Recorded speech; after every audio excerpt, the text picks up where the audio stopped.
வணக்கம். ஓம் நமோ நாராயணா. உங்கள் activation astrologer KR Govindaraju பேசுகிறேன். கிரக இணைவுகளை பற்றி இன்றைக்கி டாப்பிக்காக எடுத்துருக்குறோம். சுக்கிரனும் சனியும் இணைவு எப்படி இருக்கும் அப்படிங்கிறத தான் நான் பேசுகிறோம்.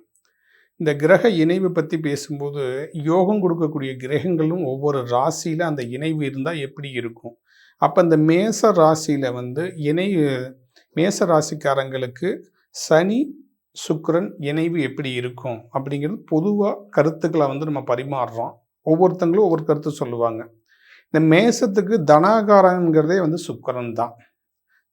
எப்பயுமே ஒவ்வொரு ராசிக்கும் 2ஆம் இடம்ங்கிறது தனஸ்தானத்தை குறிக்கும். அது இப்போ மேச ராசிக்கு தனகாரகன் 2ஆம் இடத்து தனகாரங்கிறது சுக்கிரன். அப்போ எப்பயுமே தனம் வந்துக்கிட்டே இருக்கும் இந்த ராசிக்கு பொதுவாக ஜென்ரலாகவே. ஏன்னா 2ஆம் இடத்துல சுக்கிரன் இருக்கிறனால சுக்கிரனை பணம் கொடுக்கக்கூடிய கிரகம்.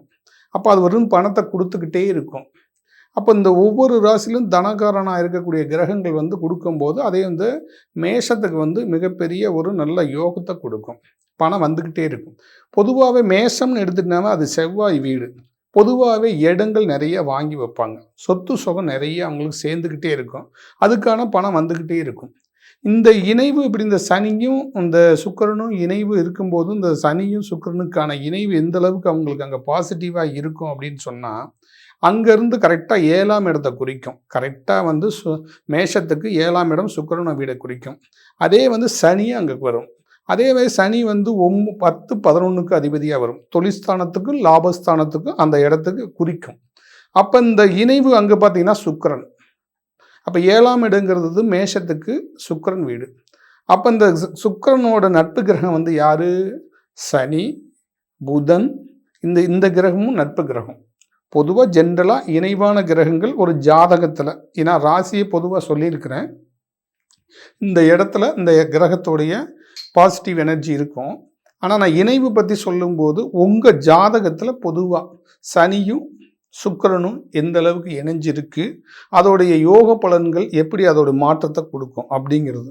பொதுவாகவே இந்த மேசராசி எதுக்கு சொல்கிறோம் அப்படின்னு சொன்னீங்கன்னா, ஜென்ரலாகவே இப்போ இந்த ராசியில் யோக பலன்கள் இருக்கிறதுக்கு காரணம் என்ன அப்படின்னு சொன்னால், இந்த இடத்துல இந்த கிரக தனகாரன் சுக்கிரன் இருக்கும்போது பணத்தை வாரி வழங்கும். பணம் வந்துக்கிட்டே இருக்கும். ஏதோ ரூபத்தில் வந்துக்கிட்டே இருக்கும்.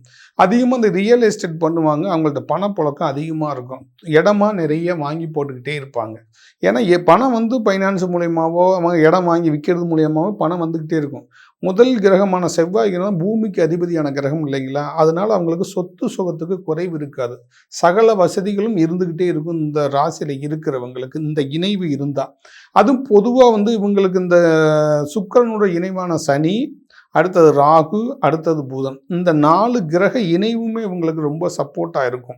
அதே மாதிரி நான் சொல்லும்போது இந்த இணைவில் ஏதோ ஒரு கிரகத்தோடைய ராகுவுடைய தசையோ இல்லை புதனுடைய தசையோ வந்தால், இல்லை அவங்க ஜாதகத்தில் புதன் கூடி ராகு சேர்ந்துருந்தால் ஒரு நல்ல ஒரு மாற்றத்தை கொடுக்கும். பொருளாதார ரீதியாக மிகப்பெரிய ஒரு அச்சீவ்மெண்ட்டாக இருப்பாங்க. அப்போ இதுக்கெல்லாம் இந்த கிரக இணைவுகள் வேணும். இது எல்லாத்துக்குமே அது பொருந்துமா அப்படின்னு பார்த்தீங்கன்னா, பெரும்பாலும் எல்லாத்துக்கும் பொருந்தி இருக்கும். ஒரு சில பேர்த்துக்கு பொருந்தி இல்லாமல் இருக்கும். 1 கோடி பேர் இந்த ராசியில் இருப்பாங்க மேஷத்தில். இப்போ நான் சொன்ன மாதிரி சனியும் சுக்கிரனும் இணைவு, ஒன்று சுக்கிரனும் சனி இணைவு, இல்லை சனியும் சுக்கிரனும் இணைவு. இந்த இணைவு இருக்கும்போது இந்த 1 கோடி பேர் இருப்பாங்கன்னா எல்லாத்துக்கும் அது ஒரு சேஞ்சஸை கொடுக்குமா அந்த இணைவு அப்படின்னு சொன்னால், நான் இப்போ அடிக்குறுக்க சொல்கிற என்னுடைய நிகழ்ச்சி பார்க்குற நேயர்களுக்கு தெரியும் பொதுவாக. ஏன்னா இந்த கிரக யோக அமைப்புகள் இணைவாக இருக்கும்போது இந்த கிரகங்களுடைய தசைகள் நமக்கு வரும்போது மிகப்பெரிய ஒரு யோகத்தை கொடுத்துரும்.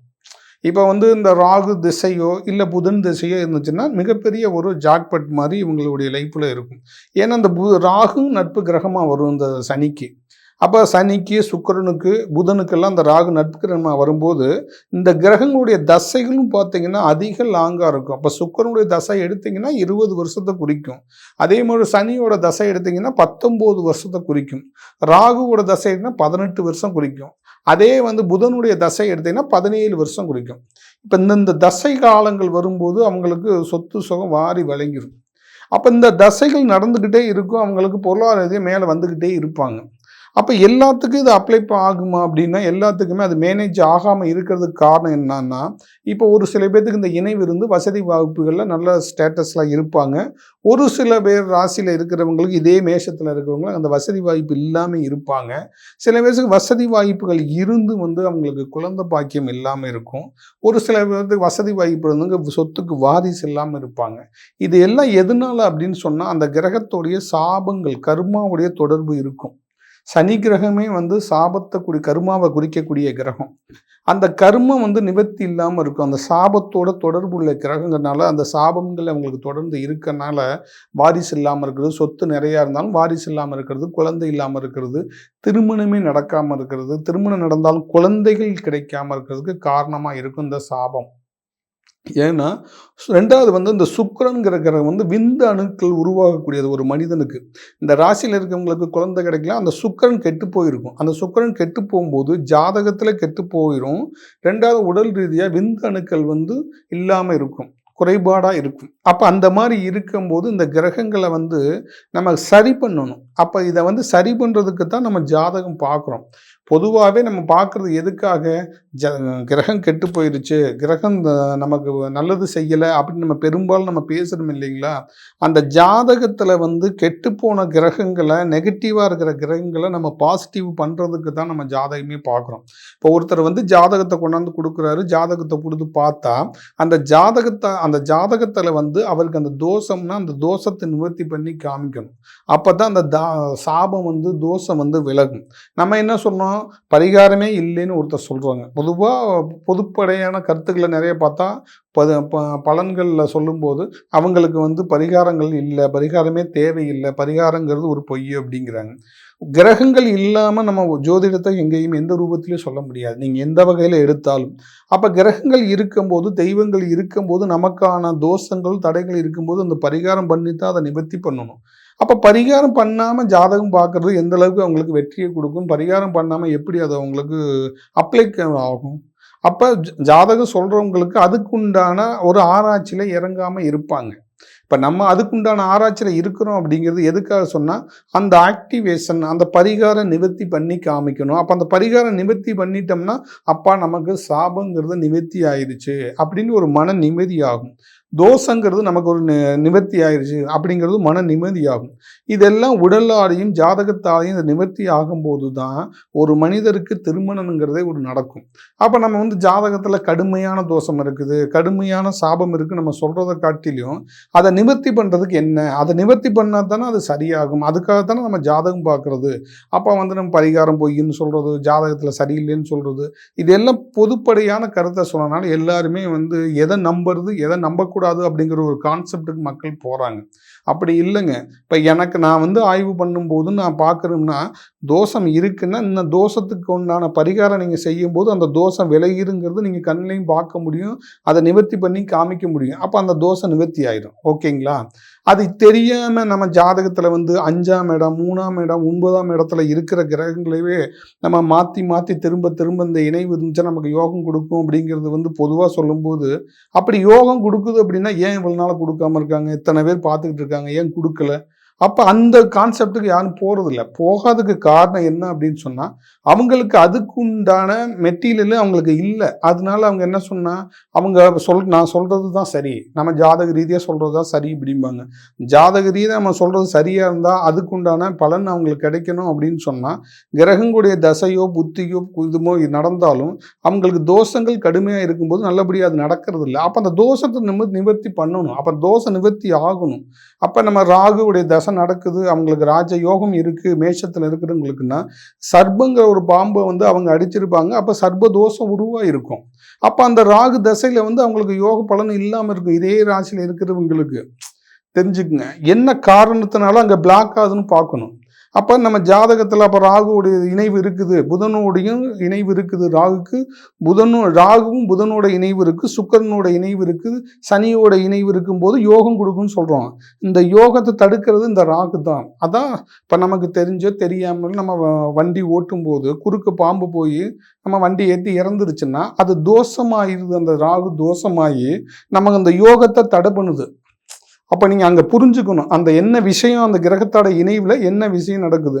அப்போ அந்த ராகுங்கிறது நமக்கு தெரிஞ்சோ தெரியாமையோ நம்ம தாத்தா பாட்டி வம்ச வழியாக வந்து அந்த சர்ப்பத்தின் தோஷத்தினால அவங்களுக்கு தடையாகவே இருந்துக்கிட்டு இருக்கும். அது அவங்களுக்கு தெரியறது இல்லை. அப்போ அந்த தடை நீங்கும் போது தான் நமக்கு அந்த புதன் தசையிலையோ இல்லை ராகு தசையிலையோ சனி தசையிலையோ இந்த மாதிரி யோக பலன்களை வந்து மிகப்பெரிய யோக பலன்களை நம்மளால் அனுபவிக்க முடியும். அப்போ அந்த யோகத்தை அனுபவிக்கிறதுக்கு வந்து அந்த கிரகங்கள் தடையாக இருக்குதா சாபங்கள் இருக்கா அப்படிங்கிறத நம்ம பார்க்கணும். அப்படி இருக்கும்போது அதை நிவர்த்தி பண்ணுனா தான் நமக்கு வந்து இப்போ நான் சொன்ன மாதிரி கிரக இணைவோட யோக பலனை நம்ம அனுபவிக்க முடியும். சுக்கிரன் சனி புதன் ராகு இந்த இணைவு ஜாதகத்தில் இருக்குது இல்லைங்களா?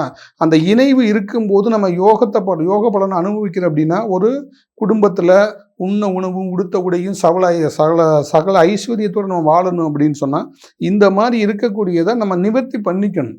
அப்போ நிவர்த்தி நம்ம பண்ணி கொடுக்குறோம். இப்போ நமக்கு ஜாதகத்தில் இந்த மாதிரி வந்து கிரகங்களுடைய தாக்கம் இருந்தால் அதை சரி பண்ணி ஆக்டிவேஷன் பண்ணி காமிக்கும் போது தான் அது சரியாகும்.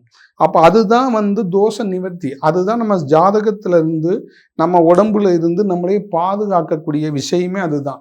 கிரக இணைவில் வந்து கிரகங்கள் எல்லாம் பாசிட்டிவாக நமக்கு இருக்கணும். அப்போ பாசிட்டிவாக இருக்கும்போது கிரகம் நமக்கு நன்மையை கொடுக்கும். அப்போ நான் சொல்லக்கூடிய கருத்து பார்க்குற நேயர்களுக்கு வந்து நம்ம புரிகிற மாதிரி தான் நம்ம தெளிவாக சொல்லிட்டு வந்துகிட்டு இருக்கிறோம்.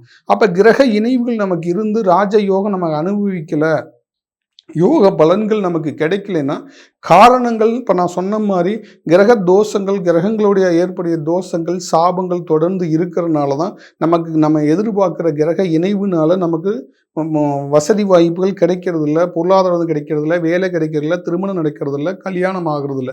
இதெல்லாம் இந்த கிரக இணைவுகள் இருந்தால் நடக்காததுக்கு காரணம் அந்த சாபங்கள் நிவர்த்தி ஆகிறதுக்காகத்தான் இந்த காரணமாக இருக்குது. அப்போ நம்ம சாபத்தை நம்ம நிவர்த்தி பண்ணி கொடுக்கணும். அப்படி நிவர்த்தி ஆகும்போது அந்த தடைகள் விலகி அவங்களுக்கு திருமணம் ஆகிறது, வேலை கிடைக்கிறது, குழந்தை கிடைக்கிறது, வாரிசு மூலியமாக வரக்கூடிய சொத்து வருதெல்லாம் நடக்கும். அப்போ தொடர்ந்து என்னுடைய லைவை பார்க்கக்கூடிய நேயர்கள் வந்து உங்களுக்கு பிடிச்சிருந்தா லைக் பண்ணுங்கள், ஷேர் பண்ணுங்கள். சப்போஸ் உங்களுக்கு வந்து ஜாதகம் பார்க்கணுன்னா என்னுடைய நம்பர் கீழே வருது. அந்த நம்பரில் கூப்பிட்டு நீங்கள் ஒரு நாளைக்கு முன்னாடியே நீங்கள் அப்பாயின்மெண்ட் வாங்கிட்டு நேர்லேயும் வந்து பார்க்கலாம். ஆன்லைன் கன்சல்ட்டும் உண்டு. அடுத்த வீடியோவில் சந்திப்போம். நன்றி நேயர்களே, வணக்கம்.